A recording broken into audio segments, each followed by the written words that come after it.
अवधूत चिंतन श्री गुरुदेव दत्त.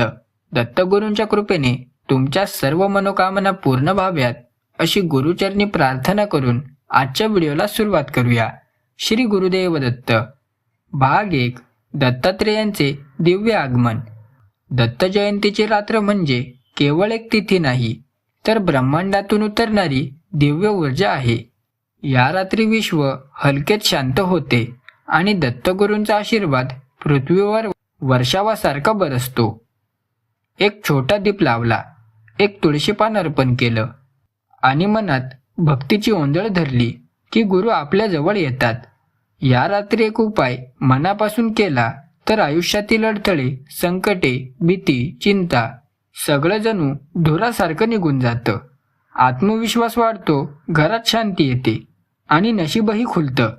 ही रात्र साधी नसते, ती अनुभवांनी सिद्ध झालेली चमत्कारांची रात्र असते. भाग 2. उपायाची खरी शक्ती. दत्त जयंतीच्या रात्री केला जाणारा उपाय हा का चमत्कारी ठरतो? कारण त्या क्षणी दत्तगुरूंची चेतना अत्यंत जागृत असते. आपल्याकडून एक तळमळलेली प्रार्थना गेली की ती थेट आशीर्वाद बनून परतते. हा उपाय कुठल्याही मोठ्या तयारीचा नाही, फक्त निर्मळ मनाची गरज आहे. जिथे बसता येईल तिथे बसा. देवळात असण्याचीही गरज नाही. मन शांत करून दत्तगुरूंचे स्मरण केले की उपायाला सुरुवात होते. या साध्या कृतीत इतकी ताकद आहे की मनातील भीती तुटते, विचार शुद्ध होतात आणि जीवन नवे वळण घेते. भाग 3. निवांत 3 मिनिटे. या उपायाची पहिली अट फक्त 3 मिनिटं निवांत बसणे. त्या 3 मिनिटात तुम्ही स्वतःशी खरा संवाद साधणार आहात. फोन बाजूला ठेवा, डोळे मिटा आणि हलका श्वास घ्या. त्या श्वासासोबत तुमचा ताण, राग, चिंता बाहेर जात आहे असे मनात कल्पना करा. दत्तगुरू तुमच्या समोर शांत बसले आहेत अशी भावना करा. तुम्ही त्यांना काही बोलायची गरज नाही, तुमचं मन ते आधीच वाचतात. या 3 मिनिटात अंतर्मन निर्मळ होतं. या शांत निर्मळ अवस्थेत केलेला उपाय सर्वात वेगाने फळ देतो. भाग 4. एक दिवा एक निश्चय. उपायातील पहिली क्रिया एक छोटासा दिवा लावणे. तेल काहीही चालेल, पण मन शुद्ध असावे. दिवा लावतानाच मनात एक निश्चय करा.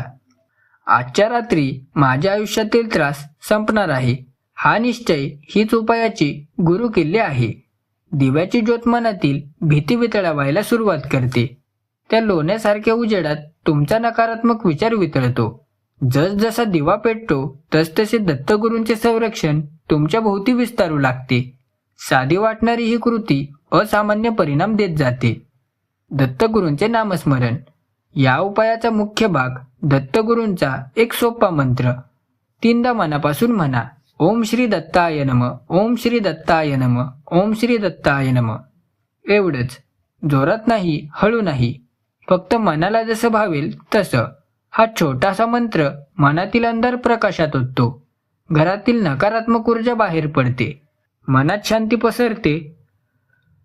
हा मंत्र दत्तगुरूंचा आशीर्वाद उघडण्याची चावी आहे. हजारो लोकांनी हा अनुभव सांगितला आहे की 3 मंत्रांमध्येच मन हलकं होतं आणि रात्री झोप अतिशय शांत लागते. भाग 6. हात जोडून प्रार्थना.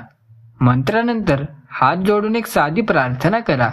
दत्तगुरू, माझ्या आयुष्यातील एक मोठा अडथळा आज तुमच्या चरणी अर्पण करतो. अडथळ्याचं नाव मनात म्हणा. काम असो, नातं असो, भीती असो, आर्थिक त्रास असो, काहीही. तुमचं मन जिथे अडकलेलं आहे ते त्यांना सांगा आणि मग कल्पना करा की तो अडथळा गुरूंच्या प्रकाशात वितळतो आहे. ही कल्पना केवळ भावना नाही, ती ऊर्जा आहे. कारण जिथे तुमचं लक्ष तिथे तुमचं नशीब तयार होतं. भाग 7. तुळशीचे पान अर्पण. एका तुळशी पान दत्तगुरूंच्या नावाने अर्पण करा. तुळस ही पवित्र ऊर्जा आहे, ती थेट सकारात्मक स्पंदन वाहते.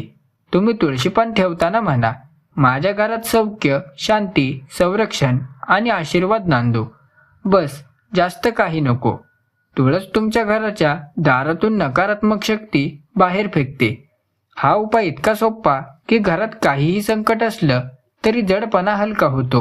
अनेकांना या क्षणी शांत अश्रूही येतात. ते म्हणजे दत्तगुरूंची स्पर्श भेट. भाग 8. मनाच्या जखमा बऱ्या होतात.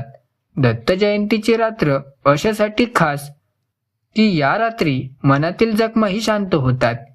ज्यांनी विश्वासघात पाहिला, दुःख पाहिलं, तुटलेली नाती पाहिली, त्यांचं मन शांत करण्याची ताकद या उपायात आहे.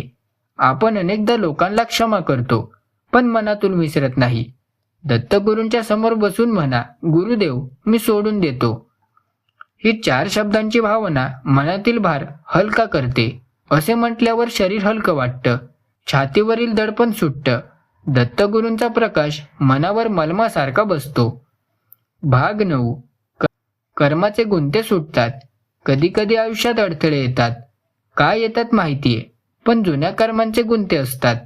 आपल्याला दिसत नाहीत, पण ते जीवन रोखून धरतात. दत्तगुरू हे त्रिमूर्ती असल्याने ते कर्माचे बंधन तोडू शकतात.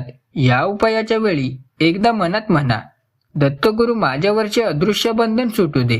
ही प्रार्थना अत्यंत प्रभावी मानली जाते.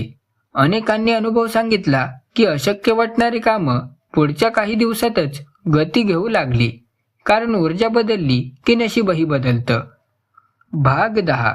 आतून निर्माण होणारी शक्ती. कधी गुरूंचा चमत्कार बाहेरून दिसत नाही, तो आतून सुरू होतो. आपल्याला एक शक्ती निर्माण होते. विचार स्वच्छ होतात, निर्णय शक्ती वाढते, भीती कमी होते. या उपायानंतर मनात निर्माण होणारी शांतता हीच खरी कृपा आहे. शांत मनातून जे निर्णय घेतले जातात ते आयुष्य उंचावतात. तुम्ही स्वतःच जाणवता, मला आता काहीतरी जमेना, पण आता मार्ग दिसतोय. हेच दत्तगुरूंचे चमत्कार. बदल बाहेर नाही, आधी तुमच्या मनात होतो. भाग 11. घरातील वातावरण बदलते. या उपायानंतर घरातील वातावरण हलकं, शांत आणि ऊर्जावान होतं. घरातील सदस्यांमध्ये अनाठायी वाद कमी होतात, राग कमी होतो आणि बोलण्यात प्रेम वाढतं.